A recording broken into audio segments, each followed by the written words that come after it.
Aujourd'hui, je te partage les 7 pires erreurs à ne surtout pas faire. Tu les fais peut-être déjà et tu pourrais facilement les éviter. Je vais pas te dire que c'est parce que t'as un ordinateur de merde ou que c'est parce que t'es mauvais en maths, parce que la réalité est tout autre. Ce que je vais t'expliquer aujourd'hui, c'est les conseils que j'aurais adoré avoir au moment où je me suis lancé et qui vont te faire gagner énormément de temps. Donc suis-moi, tu ne vas pas le regretter. Erreur numéro 1, regarder des centaines de tutoriels sans jamais rien appliquer. Coder, c'est pas comme si t'étais sur Netflix. Il faut toucher au clavier, sinon tu avances pas. Je me souviens de quand j'ai codé ma première app et je pense que c'était une des meilleures idées de ma vie. En fait, mon père faisait des petites apps dans son coin, il utilisait un truc qui s'appelait App Inventor et ça permettait de faire avec des briques un petit peu comme sur Scratch. Et je me suis dit, si mon père peut y arriver, bah pourquoi je peux pas y arriver alors que c'est pas son job, quoi, c'est pas son métier. Surtout que en même temps, j'avais un client qui m'avait dit, est-ce que tu peux me faire une app? À la base, j'étais pas censé lui faire ça. Et à l'époque, je savais pas coder, mais j'ai quand même dit oui, je me suis lancé. Et finalement, quelques mois après, j'avais mon application qui était faite. Donc voilà, ça a été une des meilleures décisions de ma vie. Et je vous invite à faire le même genre de décision. Erreur numéro 2, vouloir tout maîtriser avant de commencer. Ça rejoint un petit peu les tutos, mais l'idée, c'est que si vous ne vous lancez pas, vous allez jamais y arriver, c'est impossible. D'autant que t'apprendras jamais tout, tu peux pas tout savoir, donc il faut commencer et puis t'apprends sur la route. Encore aujourd'hui, je fais tous les jours des dizaines de recherches sur Google, sur les forums, sur ChatGPT, même les documentations des différents frameworks de HTML, de CSS, etc. Et ce qu'il faut bien que tu comprennes, c'est que le monde du code, c'est tellement vaste que c'est impossible de tout savoir. En fait, ce qu'il faut apprendre à faire, c'est être un petit peu débrouillard et apprendre à faire des recherches. Si tu as les bases, les concepts, que tu comprends comment ça fonctionne, et bien après, tu n'as plus qu'à savoir faire des recherches, tu n'as même pas besoin de connaître la syntaxe, de savoir exactement comment on écrit telle chose. Si tu sais que c'est ça dont tu as besoin, tu as le concept et c'est suffisant. L'erreur numéro 3, qui est une terrible erreur que je suis certain que vous faites, c'est attendre le projet parfait avant de se lancer. Pour apprendre, n'importe quel projet peut faire l'affaire, surtout que c'est pas si dur de trouver une bonne idée. Si tu sais vraiment pas quoi faire, demande à tes potes, il y en aura toujours un qui aura une bonne idée. Et même si au fond de toi, tu sais que c'est une idée de merde, bah, l'important c'est de se lancer, c'est que toi tu te lances et que tu y ailles. Donc peu importe, au moins tu auras appris, même si l'outil que tu développes n'a aucun intérêt. Mais d'ailleurs, un autre moyen de trouver des idées qui est super efficace et que j'ai personnellement utilisé, c'est de prendre les métiers qu'il y a autour de toi. Donc tu regardes un petit peu tous les gens qui y a autour de toi. Je sais peut-être un coach sportif, peut-être que tu connais, je sais pas, un agent immobilier, freelance, un artisan, je sais pas. Et l'idée, c'est que tu prends un métier qui est autour de toi, donc des proches, etc. Et tu essayes de trouver comment tu vas pouvoir améliorer, optimiser son métier, comment tu vas pouvoir l'aider dans son métier concrètement avec une application. Je te donne un exemple, si tu connais très bien par exemple un coach sportif, eh bien tu peux par exemple lui faire une application pour l'aider à suivre ses clients et puis voilà, essayer, voilà, si ça fonctionne, s'il est satisfait de cette application, de la proposer à un plus large public. Mais je te parle de coach sportif, si par exemple tu as un artisan, eh bien la gestion de stock, c'est un truc que j'ai fait. Et puis pour un agent immobilier, eh bien tu peux faire de la gestion de biens ou j'en sais rien. Il y aura toujours en fait quelque chose que tu peux faire, soit en aidant avec l'IA et en mettant l'IA dans une application qui permet vraiment d'aider une personne, soit voilà, en faisant directement un logiciel qui peut aider cette personne même s'il n'y a pas besoin de l'IA. Donc pas d'excuses, trouver une idée, c'est facile et même une bonne idée. Évidemment, si tu veux en faire un business, il va falloir tester cette idée et ne pas t'arrêter à la première, mais pour commencer, il faut que tu commences avec une idée, même si elle n'est pas bonne. Il faut commencer, il faut que tu y ailles et tu vas apprendre au fur et à mesure. Dis-toi pas que ton premier projet, c'est le projet de toute ta vie. Tu peux essayer de le voir comme ça pour pouvoir te motiver et te lancer dessus, mais dans un premier temps, l'idée c'est qu'il faut apprendre pour pouvoir créer et pouvoir le refaire plusieurs fois. L'erreur numéro 4, c'est de s'arrêter trop longtemps. C'est un peu bateau, hein. On dit qu'il faut pratiquer régulièrement, apprendre régulièrement, etc. Mais en fait, c'est vrai. C'est un peu ce qui s'est passé avec mon père. En fait, j'essayais un petit peu de lui apprendre à coder, etc. Et le problème, c'est qu'on y passait un petit peu de temps, peut-être 1 ou 2 heures, et puis 2-3 semaines après, on revenait sur ce qu'on avait fait, et le problème c'est qu'il restait pas grand chose parce qu'il n'avait pas pratiqué entre temps. Donc quand tu as appris quelque chose, l'important c'est de pas rester dans la théorie, mais une fois que tu es passé à la pratique, c'est de repratiquer régulièrement, même si c'est pas longtemps, juste tu revois un petit peu ce que tu as fait, tu essayes de repratiquer un petit peu, donc on s'arrête pas trop longtemps, on est régulier et on continue.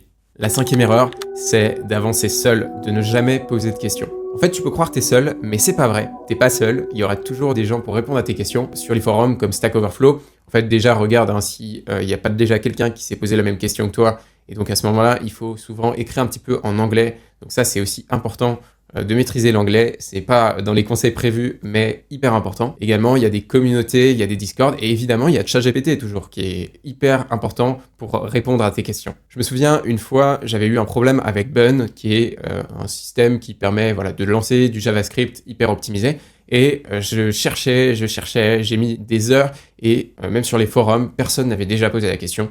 Et donc ce que j'ai fait, c'est que j'ai rejoint le Discord, j'ai posé ma question et peut-être 10 minutes après, j'avais ma réponse. Et donc j'ai réussi à corriger un problème qui me paraissait insurmontable, rien qu'en demandant l'aide de quelqu'un.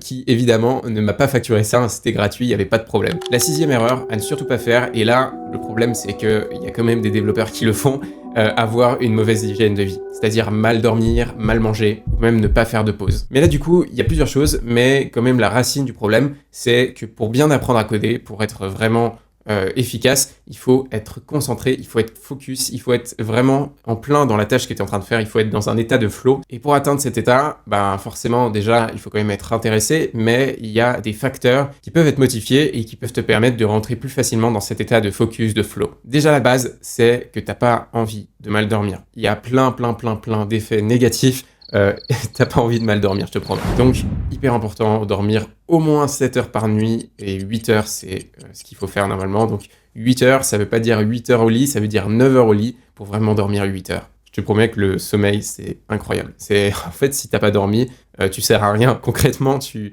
voilà, donc il faut vraiment dormir. Il y a un autre truc, c'est que faire des pauses, c'est important, et même faire des pauses en mouvement. Aller se balader par exemple, c'est exceptionnel, c'est fantastique. Déjà parce que tu respires l'air frais de l'extérieur, tu te réveilles le matin bien comme il faut avec l'énergie du soleil que tu récupères, donc ça c'est hyper important. Et en même temps, si tu te balades, que tu laisses ton cerveau divaguer, etc., c'est comme un peu une sorte de méditation. On est face à un mur qu'on n'arrive pas à avancer, il suffit d'aller faire un tour, il suffit de se changer les idées, et quand on revient dessus, en fait notre cerveau, il a continué de travailler en tâche de fond, notre subconscient, et du coup quand on est de retour, là, bam, il y a des idées qui arrivent et on est capable de résoudre notre problème, alors qu'il nous paraissait complètement insurmontable. Donc ça fait partie de l'hygiène de vie, c'est-à-dire en fait si tu dors bien et que tu fais des pauses, eh bien c'est fantastique, mais il y a 2 autres trucs, alors ça c'est un petit peu compliqué à expliquer, mais il y a le sucre et la caféine. Ça c'est un petit peu problématique souvent, et l'explication elle est assez simple en fait, c'est que quand tu prends du sucre, qu'est-ce qu'elle fait ton énergie? Donc ça c'est ton énergie, hop, ton énergie elle continue, et quand tu prends du sucre, bam, elle remonte rapidement, et puis après elle redescend, elle replonge, c'est le crash post-sucre, et ça marche avec le café au niveau de l'énergie, donc ça fait, donc ton énergie elle a un certain niveau de base, elle monte, et puis elle redescend, elle replonge carrément en dessous du niveau où tu étais au départ. Et c'est ça le problème, c'est qu'en fait, si tu fais ça, certes, tu as un petit peu plus d'énergie à un moment, mais après, tu en as beaucoup moins. Et après, pour revenir au niveau où tu étais au départ, ça prend beaucoup de temps. Mais le café, c'est encore plus problématique que ça. Enfin, non pas que le sucre soit mieux, mais c'est que si tu t'habitues à prendre régulièrement du café, en fait, ton niveau de base, il va baisser pour que quand tu prennes du café, tu reviennes à ton niveau normal. Ça veut dire qu'en fait, sans café, tu vas pas être capable d'avoir 100% de tes performances. Et donc, du coup, tu deviens dépendant du café et des fluctuations qu'il fait en étant toujours en moyenne un peu plus bas que si tu n'avais jamais pris de café. Alors, je sais pas si cette explication est très scientifique, mais c'est en tout cas la raison qui fait que je ne bois pas de café et que je ne mange quasiment pas de sucre. La 7e erreur que tu fais probablement, c'est de vouloir aller trop loin, trop vite, sans avoir de retour. Alors, c'est plus un conseil business, mais ça vaut aussi pour plein d'autres domaines. C'est l'idée que si tu te lances dans quelque chose, et que tu vas à fond dans une direction pendant super longtemps, en fait, tu vas juste aller à fond dans le mur parce qu'en fait, tu n'as pas eu de retour. En fait, tu ne sais même pas si ton produit intéresse quelqu'un et s'il intéresse quelqu'un, tu ne sais même pas si c'est pour l'usage que tu l'avais destiné au départ. Donc, ce qui est important, c'est aussi de ne pas se lancer dans un truc trop compliqué. Mais il y a d'autres raisons à ça. Il y a aussi le fait que si tu te lances dans un truc super compliqué, eh bien, tu vas pas y arriver. Et du coup, tu vas te décourager. Donc, c'est pas possible. Il faut commencer petit. Il faut faire un truc très simple, mais qui fonctionne. Et une fois que tu as ton truc très simple qui fonctionne, tu peux commencer à le complexifier. Mais déjà, l'idée, c'est quand même de le tester, de le faire tester à d'autres personnes, de leur demander leur avis, etc. De toujours essayer de simplifier aussi. Parce qu'en fait, tu peux te retrouver finalement avec des choses super complexes qui pourraient être faites beaucoup plus simplement. Donc, il faut commencer simple. Il ne faut pas faire une usine à gaz dès le début parce que justement personne n'a envie d'utiliser une usine à gaz. Donc si tu fais quelque chose de simple mais qui fonctionne, eh bien les gens seront contents. Et ne pars pas maintenant parce que c'est pas fini. J'ai une erreur bonus pour toi. Celle de ne pas t'abonner à ma chaîne YouTube et de ne pas regarder toute la valeur que je t'ai transmise gratuitement dans cette vidéo. Clique maintenant dessus pour la voir. J'ai jamais rien vendu. Je donne vraiment gratuitement tout ce que je sais et je pense vraiment que ça peut t'aider. Donc vas-y.